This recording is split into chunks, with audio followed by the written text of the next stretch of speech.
հեռուստաալի Կարփինետ Համրազյան, հարցս երկու նախարարին էլ, առաջինը Էստոնիայի արտաքին գերատեսչության ղեկավարին, պարոն նախարար, ինչ կարծիք ունեք Հայաստանի եւ Ադրբեջանի միջև խաղաղության գործընթացի վերաբերյալ, հատկապես երբ կան հումանիտար հարցեր, որոնք լուծված չեն Բաքվի բանտերում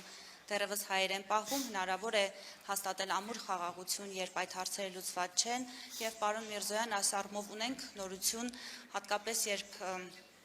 Կարմիր խաչի գրասենյակը փակվել է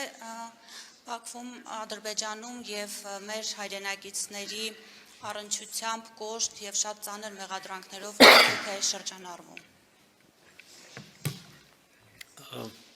Դե գիտեք, այս հարցում մեր դիրքորոշումը մշտապես նույնն է, մենք կարծում ենք, որ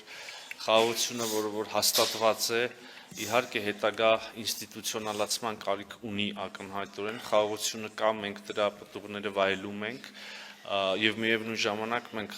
հասկանում ենք, որ այս խաղաղությունը նոր է, խնամքի կարիք ունի, հոգատարության կարիք ունի, կամ բազմաթիվ հարցեր, որոնք լուծվել են, ընդհանուր մինչև Ադրբեջանի տարածքով հայկական բեռների, Հայաստան նախատեսված բեռների ուրեմն տարանցումը կամ նույն երկկողմ առևտուրը, որ արդեն կա եւ որը կարծում ենք, որ կզարգանա, ցավոք սրտի եւ հասկանալիորեն բոլոր հարցերը չեն, որ լուծված են եւ ձեր նշածը իհարկե այդ հարցերից ամենազգայունն է թերևս մեր հասարակության համար։ Այո, ցավոք սրտի դեռ Բաքվում կան գերիներ, կան պահվող անձինք եւ կարծում ենք մեր դիրքորոշումը նույնն է, այսինքն օր առաջ այս մարդիկ պետք է ազատ արձակվեն եւ մենք վստահ ենք, որ նրանց ազատ արձակումը կգա միայն ամրապնդելու հաստատված խաղաղությունը։ Մենք շարունակում ենք մեր երկխոսությունը Ադրբեջանի հետ այս թեմայով, անշուշտ սա մեր օրակարգի ամենաառաջնային հարցերից մեկն է, մենք շարունակում ենք այս մասին խոսել նաև միջազգային գործընկերների հետ, այո, ինչպես նկատեցիք, Կարմիր խաչի գործունեության ավարտը Ադրբեջանում էլ ավելի է բարդացրել իրավիճակը այս առումով,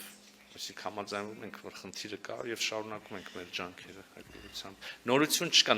այս այն հարցն է, որ երբ որ նորություն է լինում, անմիջապես ամբողջ հասարակությունը իմանալու նորությունը միակ է այստեղ կարա լինի նոր խմբի ուրեմն ազատ արձակումը։